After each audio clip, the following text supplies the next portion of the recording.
നമസ്കാരം, welcome to lively മാഷപ്സ്. ഞാൻ doctor ശ്രുതി പണ്ഡിറ്റ്. അപ്പോൾ ഇന്നത്തെ വീഡിയോ എന്ന് പറയുന്നത് എല്ലാ പെൺകുട്ടികളും കണ്ടിരിക്കുന്ന ഒരു വീഡിയോ ആണ്.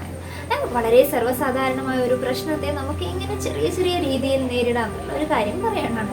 അതായത് ഒന്നുമല്ല, ജസ്റ്റ് പീരീഡ്സ് സമയത്ത് ഉണ്ടാകുന്ന വേദന, പിന്നെ മൂഡ് സ്വിങ്സ്, പ്രീമെൻസ്ട്രൽ സിംറ്റംസ്, കുറേ അങ്ങനെയുള്ള കുറച്ച് കാര്യങ്ങളെ നമുക്ക് എങ്ങനെ നമ്മുടെ ഭക്ഷണത്തിലൂടെയും ഡെയിലി റെജിമെൻസിലൂടെയും നമ്മുടെ ആക്ടിവിറ്റീസിലൂടെയും നമുക്ക് എങ്ങനെ അതൊരു പരിധി വരെ നമുക്ക് ഇല്ലാതാക്കാന്നുള്ള കുറച്ച് കാര്യങ്ങളാണ് ഞാൻ ഇന്ന് പറയുന്നത്. അപ്പോൾ എല്ലാവരും കണ്ടിരിക്കേണ്ട ഒരു വീഡിയോ ആണിത്, അല്ലേ? എന്തുകൊണ്ടാണ് ഈ വേദനകളൊക്കെ വരുന്നതെന്ന് നമുക്കറിയായിരിക്കും, അല്ലേ? നിങ്ങൾക്ക് എല്ലാവർക്കും അറിയാം. എന്നാലും ഞാൻ ജസ്റ്റ് ഒന്ന് പറഞ്ഞു പോവാം. ഒന്ന് നമ്മുടെ ശരീരപ്രകൃതം, ഓക്കെ, പിന്നെ നമ്മുടെ ഹോർമോൺ ചേഞ്ചസ് ഉണ്ടാവുന്നുണ്ട്. ഇങ്ങനെയൊക്കെ പല പല കാരണങ്ങൾ കൊണ്ടാണ് നമുക്ക് പെയിൻ വരുന്നത്. പിന്നെ നമ്മുടെ ഫാമിലിയിൽ അതുപോലത്തെ ഹിസ്റ്ററി, ഇങ്ങനെ പെയിൻഫുൾ മെൻസസ്, ഡിസ്മെനോറിയ, അങ്ങനെയുള്ള പല പല കാരണങ്ങളുണ്ട്. അപ്പോൾ അങ്ങനെയൊക്കെ കുറേ കാരണങ്ങൾ കൊണ്ടാണ് നമുക്ക് പെയിൻ വരുന്നത്. അപ്പം അതിനെക്കുറിച്ചിട്ടുള്ളൊരു വീഡിയോ, ഡീറ്റെയിൽ ആയിട്ടുള്ളൊരു വീഡിയോ ഞാൻ ചെയ്യുന്നതാണ്. പക്ഷേ ഇന്നത്തെ വീഡിയോയിൽ ഞാൻ പറയുന്നത് നമുക്ക് എങ്ങനെ ഇതിനെയൊക്കെ ഒരു പരിധി വരെ ഇല്ലാതാക്കാനുള്ള കാര്യമാണ്. നമ്മൾ വീഡിയോസിലും യൂട്യൂബിലും എല്ലാത്തിലും നമ്മൾ സാധാരണ കാണും, ഈ പീരീഡ് ടൈമിൽ വരുന്നത് ഒരു ഭയങ്കര വലിയ സംഭവമായിട്ട് അവർ കാണിക്കുകയാണ്, അല്ലേ?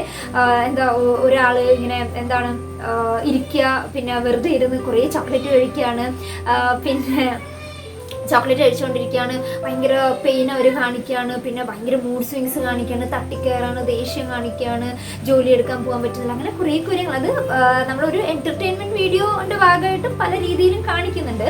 പക്ഷേ ഞാൻ പറഞ്ഞത് എന്തെന്ന് വെച്ചാൽ, ഇത് അറിയാത്ത കുട്ടികൾ, അതായത് ഇപ്പോൾ ഒരു 10 വയസ്സ്, ഇന്നത്തെ ഒരു ജീവിത സാഹചര്യം വെച്ച് 10 വയസ്സ് മുതലുള്ള കുട്ടികൾക്ക് മെനാർക്കി, അതായത് ഫസ്റ്റ് ടൈം പീരീഡ്സ് വരുന്നുണ്ട്. അപ്പോൾ അങ്ങനെയുള്ള കുട്ടികൾ ഇതൊക്കെ കണ്ടിട്ടാണ് വരുന്നെങ്കിൽ അവരുടെ മനസ്സിലൊരു മുൻധാരണ, അല്ലേ? നേരത്തെ ഒരു ധാരണ ഉണ്ടോ, അയ്യോ പീരീഡ്സ് എന്ന് പറയുന്നത് വലിയ എന്തോ ഒരു സംഭവമാണോ, ഇങ്ങനെയൊക്കെ നമുക്ക് ദേഷ്യം വരുമോ, നമ്മൾ ഫുൾ ടൈം ഇങ്ങനെ ഇരുന്നിട്ട് ചോക്ലേറ്റ് കഴിച്ചുകൊണ്ടിരിക്കേണ്ടി വരുമോ, അല്ലെങ്കിൽ ഇങ്ങനെ നമ്മൾ തട്ടിക്കയറുമോ, അങ്ങനെയുള്ള കുറേ മുൻധാരണകൾ കുട്ടികളുടെ മനസ്സിലുണ്ടാവും, അല്ലേ? അപ്പോൾ അതിനെക്കുറിച്ചൊക്കെ ഒരു വ്യക്തമായ ഒരു എഡ്യൂക്കേഷൻ നമ്മൾ പാരൻസ് കുട്ടികൾക്ക് നൽകാൻ വേണ്ടി ശ്രമിക്കണം. ഓക്കെ, അപ്പം ഞാൻ പറഞ്ഞു വരുന്നത് വെച്ചാൽ, ഇങ്ങനെ പെയിൻഫുൾ ആയിട്ടുള്ള പീരീഡ്സ് ഉള്ള ആളുകളുണ്ട്. തലകറക്കം, ഛർദിൽ, വൊമിറ്റിംഗ്, ലൂസ് ടൂൾസ്, പിന്നെ ഭയങ്കര അനീമിക്കായ ചില ആളുകളുണ്ടാവും, അവർക്ക് എഴുന്നേറ്റ് നിൽക്കാൻ പോലും പറ്റില്ല, 2-3 ദിവസം കിടപ്പിൽ തന്നെ വേണം. പിന്നെ ജോലി ചെയ്യുന്ന ആളാണെങ്കിൽ അവർക്ക് ജോലിയിൽ നിന്ന് 2 ദിവസത്തെ ഓഫൊക്കെ എടുക്കുന്ന ആളുകളുണ്ട്. അങ്ങനെയുള്ള ബുദ്ധിമുട്ട് സഹിക്കുന്ന ആളുകൾ ഉണ്ട് ഈ പീരീഡ്സിൻ്റെ സമയത്ത്. പക്ഷേ അത് ഒരു 20-30% ആളുകളാണ്. ബാക്കിയുള്ളവർക്ക് ഇത്ര വലിയ പ്രശ്നങ്ങൾ ഉണ്ടാവുന്നില്ല, പക്ഷെ ചെറിയ തോതിലൊക്കെ പ്രശ്നങ്ങൾ വരുന്നുണ്ട് ഓരോ ആൾക്ക്. ചിലവർക്ക് ഒരു ബുദ്ധിമുട്ടും ഒന്നും ഉണ്ടാവില്ല, ചിലവർക്ക് ചെറിയ ചെറിയ മൂഡ് സ്വിങ്സും ചെറിയ ചെറിയ ബുദ്ധിമുട്ടുകളുണ്ടാവും, ചിലവർക്ക് ചെറിയ ചെറിയ ബോഡി ലഞ്ച് എല്ലാ ദിവസവും ചെയ്യുന്ന പോലെ കാര്യങ്ങൾ ചെയ്യാൻ പറ്റില്ല, ചിലവർക്ക് ചെറിയ വയറുവേദന, കാലുവേദന, അങ്ങനെയുള്ള കുഞ്ഞു കുഞ്ഞു കാര്യങ്ങളുണ്ടാവും. അപ്പം ഓരോ ആളുടെ ബോഡി അനുസരിച്ച് അവരുടെ ശരീരപ്രകൃതവും അവരുടെ ഹോർമോണൽ ബാലൻസും അവർ കഴിക്കുന്ന ഭക്ഷണവും പിന്നെ നമ്മുടെ ചുറ്റുപാട്, പിന്നെ സ്ട്രെസ്, എന്തെങ്കിലും എക്സാം അങ്ങനെ എന്തെങ്കിലുമൊക്കെ ഉണ്ടെങ്കിൽ അതൊക്കെ അനുസരിച്ചാണ് നമ്മുടെ മൂഡ് സ്വിങ്സും നമ്മുടെ പീരീഡ് സമയത്ത് ഉണ്ടാകുന്ന വേദനകളും അങ്ങനെയുള്ള ബാക്കി എല്ലാ ശാരീരിക പ്രശ്നങ്ങളും ഉണ്ടാകുന്നത്. ഓക്കെ, അപ്പം നമുക്ക് എങ്ങനെയാണ് നമ്മൾ ഇതിനെ നേരിടാമെന്ന് നോക്കാം. ഓക്കെ, ഫസ്റ്റ് ഒന്നാമത്തെ കാര്യം സ്ട്രെസ്. നമ്മൾ എല്ലായിടത്തും കണ്ട് കേട്ട് എല്ലാവരും പറയുന്നത് അതെന്തോ വലിയ സംഭവമാണെന്നുള്ള കാര്യമാണ്. ഇപ്പോൾ ഫസ്റ്റത്തെ ഒരു പ്രാവശ്യം, ഒരു മന്തിൽ കുഞ്ഞു വേദന ഉണ്ടെന്ന് വിചാരിച്ചിട്ട് നെക്സ്റ്റ് ടൈമിലും നമ്മളെ മനസ്സിനെ ഇങ്ങനെ പറഞ്ഞു പഠിപ്പിക്കും, അടുത്ത പ്രാവശ്യം നമുക്ക് വേദന വരും, അങ്ങനെയൊക്കെ പറഞ്ഞു പഠിപ്പിക്കും. അതുകൊണ്ട് അങ്ങനെയുള്ള ഒരു മുൻധാരണ നമ്മൾ എടുക്കരുത്. പല കാരണങ്ങൾ കൊണ്ടാണ് പെയിൻ വരുന്നത്, പെയിൻഫുൾ ആവുന്നത്. അപ്പോൾ നമ്മൾ നേരത്തെ അതങ്ങനെ ആയിരിക്കും എന്ന് നമ്മൾ ഒരിക്കലും പറയാൻ പാടില്ല. ഓക്കെ, അപ്പോൾ നമ്മളെ മനസ്സിനെ നമ്മൾ നല്ല സെറ്റായിട്ട് വെക്കാം. Okay, welcome. അങ്ങനെ വെക്കണം. കാരണം നമ്മുടെ ഒരു പെൺകുട്ടിയുടെ ഒരു ഹെൽത്ത്, അവർക്ക് നോർമലായിട്ട് റെഗുലറായിട്ട് അവർക്ക് നല്ല സൈക്കിളിൽ പീരീഡ്സ് വരികയാണെങ്കിൽ അത് അവർ ഹെൽത്തി ആയിരിക്കുന്നതിൻ്റെ ഫസ്റ്റ് ലക്ഷണമാണ്, അല്ലേ? അപ്പോൾ നമ്മൾ പീരീഡ്സ് എല്ലാ മാസവും അത് കൃത്യമായിട്ട് വരുമ്പോഴത്തേക്ക് നമ്മൾ വി ആർ ഹെൽത്തി എന്ന് സ്വയം നമ്മൾ പറഞ്ഞ് മനസ്സിലാക്കണം അല്ലേ. അതുകൊണ്ട് നമ്മളതൊരു നല്ല കാര്യമായിട്ട്, വളരെ നല്ല നമ്മുടെ ലൈഫിലുള്ള ഒരു നല്ല കാര്യമായിട്ട് നമ്മളതിനെ കാണണം. അപ്പം നമ്മൾ വെൽക്കം ചെയ്യണം നല്ലൊരു മനസ്സോടുകൂടി.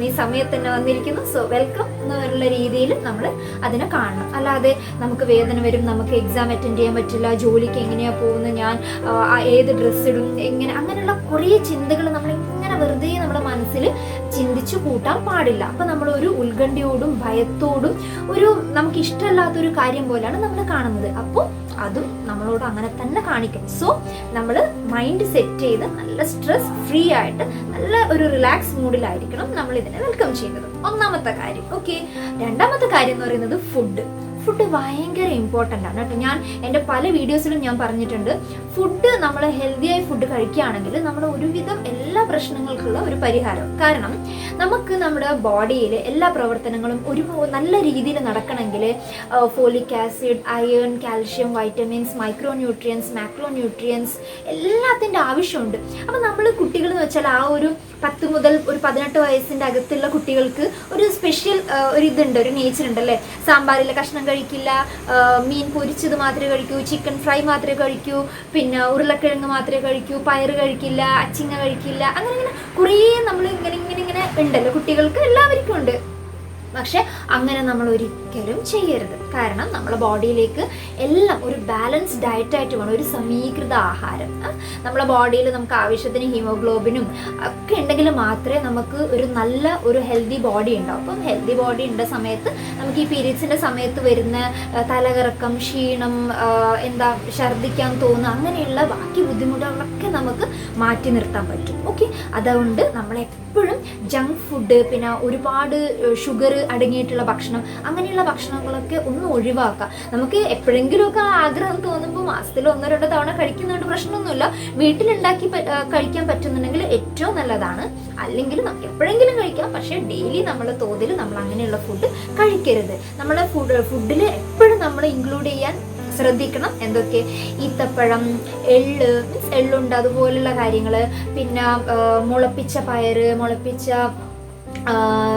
ധാന്യങ്ങൾ, പിന്നെ ഇലക്കറികൾ, മുരിങ്ങ, തവര, തഴുതാമ, ചീര, അങ്ങനെയുള്ള എല്ലാ ഇലക്കറികളും, പിന്നെ എല്ലാ പച്ചക്കറികളും, പിന്നെ നമുക്ക് അയണൊക്കെ നൽകുന്ന രീതിയിലുള്ള എല്ലാ വെജിറ്റബിൾസും, ഫ്രൂട്ട്സും, ബീട്രൂട്ട്, ചേമ്പ്, അങ്ങനെയുള്ള എല്ലാ കാര്യങ്ങളും കഴിക്കുക. ഡെയിലി ഒരു പച്ചക്കറി നിർബന്ധമായിട്ടും കഴിക്കണം. നമ്മളിപ്പോൾ മീനോ മത്സ്യമോ മറ്റോ എന്ത് കഴിച്ചോട്ടെ, പക്ഷെ ഒരു പച്ചക്കറി ഡെയിലി നമ്മൾ കഴിക്കണം. പിന്നെ പീരീഡ്സിന് അടുത്താവുന്ന സമയത്ത് നമ്മൾ ഈത്തപ്പഴം, ഒരു 3-4 ഈത്തപ്പഴം നമ്മൾ എന്തായാലും കഴിച്ചിരിക്കണം. പിന്നെ എള്ളുണ്ട കഴിക്കുന്നതൊക്കെ നല്ല ഒരു ഫ്ലോ ഉണ്ടാവാൻ വേണ്ടി ഹെൽപ്പ് ചെയ്യും. അപ്പോൾ ചില ആളുകൾക്ക് അങ്ങനെ ഒരു പ്രശ്നം വരുന്നുണ്ട് എന്ന് വെച്ചാൽ സ്കാൻറ്റി ഫ്ലോ ആയിരിക്കും, പക്ഷെ ഭയങ്കര പെയിൻഫുൾ ആയിരിക്കും. അപ്പോൾ നമ്മൾ ഈത്തപ്പഴമൊക്കെ കഴിക്കുകയാണെങ്കിൽ നമുക്ക് ആ ഒരു നമ്മുടെ ഒരു പീരീഡ്സിൻ്റെ ഫ്ലോ നമുക്ക് റെഗുലേറ്റ് ചെയ്യാൻ പറ്റും. അതിന് ഹെൽപ്പ് ചെയ്യും, നല്ല സ്മൂത്ത് ഫ്ലോക്ക് വേണ്ടി.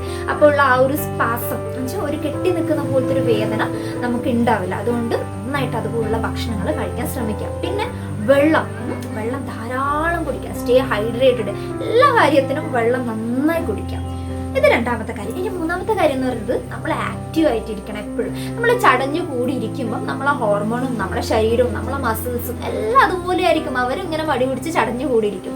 അപ്പം നമ്മളെല്ലാവരും എപ്പോഴും ആക്റ്റീവ് ആയിരിക്കണം. ഇപ്പോൾ ലോക്ക്ഡൗൺ ഒക്കെ ആയതുകൊണ്ട് ലേറ്റായിട്ട് എണീക്കുക, ഒരു പണിയില്ല, വീട്ടിലിരിക്കുക, അങ്ങനെയൊക്കെ ആണല്ലേ. അതുകൊണ്ട് ഈ വക പ്രശ്നങ്ങളൊക്കെ കൂടുന്നുണ്ട്. നമ്മുടെ സെഡൻറ്ററി ലൈഫ് സ്റ്റൈൽസ് കൊണ്ടാണ് PCOD, പൊണ്ണത്തടി, ചെറിയ കുഞ്ഞുങ്ങളിലുള്ള അമിതഭാരം, നേരത്തെ വരുന്ന മെൻസസ്, ഇതൊക്കെ നമ്മുടെ സെഡൻറ്ററി ലൈഫ് സ്റ്റൈൽ കൊണ്ട് വരുന്നതാണ്.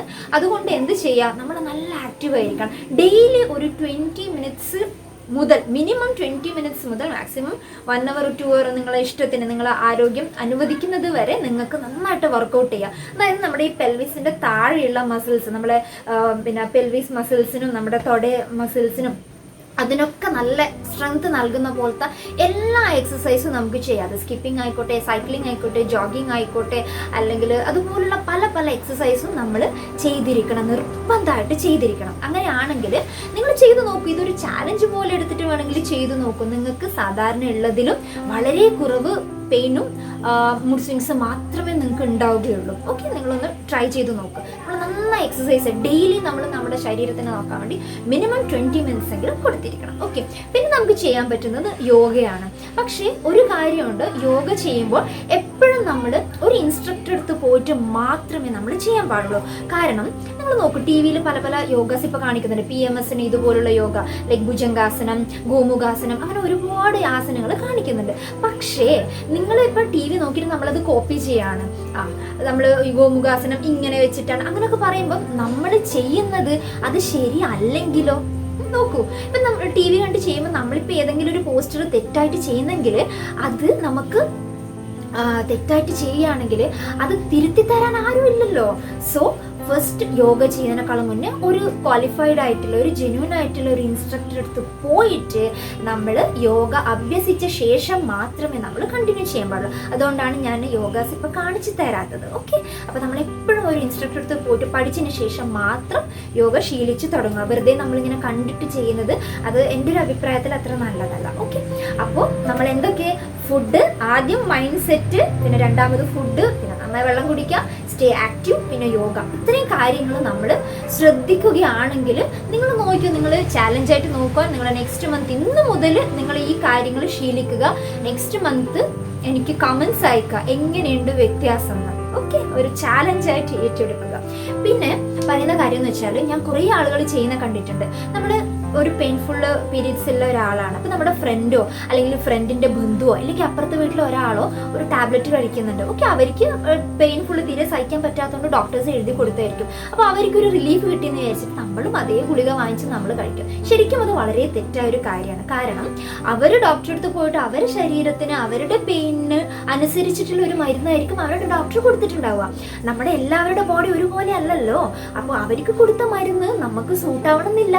സോ നിങ്ങൾക്ക് സഹിക്കാൻ പറ്റാത്ത രീതിയിലുള്ള പെയിനാണ്, പിന്നെ ഫ്ലോയിലൊക്കെ ഭയങ്കര ബുദ്ധിമുട്ടുണ്ട്, പിന്നെ നിങ്ങൾക്ക് എഴുന്നേറ്റ് നിൽക്കാൻ പറ്റുന്നില്ല, ഭയങ്കര പെയിലാണ്, ഭയങ്കര അനീമിക്കാണ്, നിങ്ങൾക്ക് 2-3 ദിവസം നിങ്ങളുടെ ഡെയിലി ആക്ടിവിറ്റീസ് പോലും നിങ്ങൾക്ക് ചെയ്യാൻ പറ്റുന്നില്ല. അങ്ങനെയുള്ള ഒരു അവസ്ഥയിൽ നിങ്ങൾ നിർബന്ധമായിട്ടും ഡോക്ടറെ, നിങ്ങളുടെ ഗൈനക്കിനെ കാണിച്ചിട്ട് അവർ പ്രിസ്ക്രൈബ് ചെയ്യുന്ന മരുന്ന് മാത്രം യൂസ് ചെയ്യുക. വേറൊരാൾ കണ്ട് അവർക്ക് അത് ഗുണമുണ്ട് അപ്പോൾ ഞാനും കഴിക്കാമെന്ന് വിചാരിച്ചിട്ട് അങ്ങനെ ചെയ്യരുത്. ഓക്കെ, അത് നമ്മൾ നിർബന്ധമായിട്ടും ശ്രദ്ധിക്കേണ്ട കാര്യം. പിന്നെ ചെറിയൊരു ടിപ്പ് ഉണ്ട് എന്ന് വെച്ചാൽ, ഈ പീരീഡ്സ് സമയത്ത് ഉണ്ടാവുന്ന വായുക്ഷോഭം മുതലുള്ള ചെറിയ കുഞ്ഞു പ്രശ്നങ്ങൾക്ക് നമുക്ക് വീട്ടിൽ തന്നെ ചെയ്യാൻ പറ്റുന്ന കുറച്ച് കാര്യങ്ങളുണ്ട്. അതായത് നല്ല ലൈറ്റ് ഫുഡ് കഴിക്കുക, നന്നായിട്ട് വെള്ളം, അതായത് കഞ്ഞി, അതുപോലെ പെട്ടെന്ന് ദഹിക്കുന്ന ഭക്ഷണങ്ങൾ കഴിക്കുക, നന്നായിട്ട് ഇടക്കിടച്ച് ഒരു നേരം തന്നെ നമുക്ക് നല്ലോണം കഴിക്കാൻ പറ്റുന്നില്ലെങ്കിൽ നമ്മൾ കുഞ്ഞു ഡിവൈഡ് ഡോസായിട്ട് കഴിക്കാം.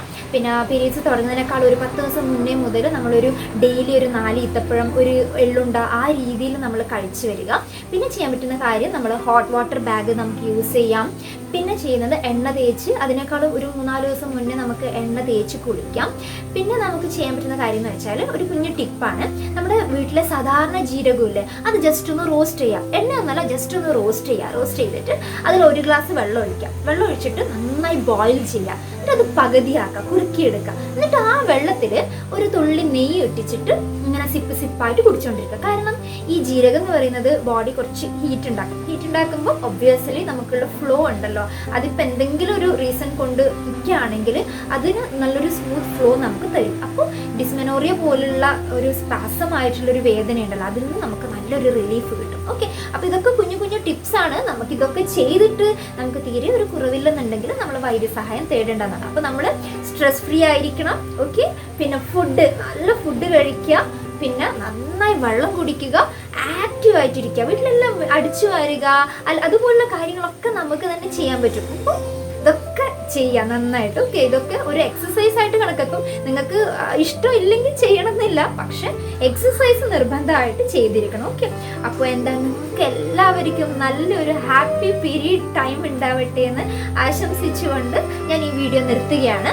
പിന്നെ എന്തെങ്കിലും ഡൗട്ട്സോ കമൻസോ സജഷൻസോ ഉണ്ടെങ്കിൽ കമൻറ്റ് ബോക്സിൽ ഇടുക. PCODയും മെൻസസിനെ കുറിച്ചിട്ടുള്ള കുറച്ച് ഡീറ്റെയിൽ ആയിട്ടുള്ള വീഡിയോസ് ഞാൻ ചെയ്യുന്നതായിരിക്കും. അപ്പോൾ ഇത് ഉപകാരപ്രദമാണെന്ന് തോന്നുകയാണെങ്കിൽ നിങ്ങൾ ഷെയർ ചെയ്യുക, ഈ കാര്യങ്ങൾ പറയുക. കാരണം ഇത് എല്ലാത്തിനും നല്ലതാണ്. PMS, PCOD, PCOS അതുപോലുള്ള എല്ലാ ബുദ്ധിമുട്ടിനും ഈ ശീലങ്ങൾ നിങ്ങൾ ശീലിക്കുകയാണെങ്കിൽ വളരെ നല്ലതാണ്.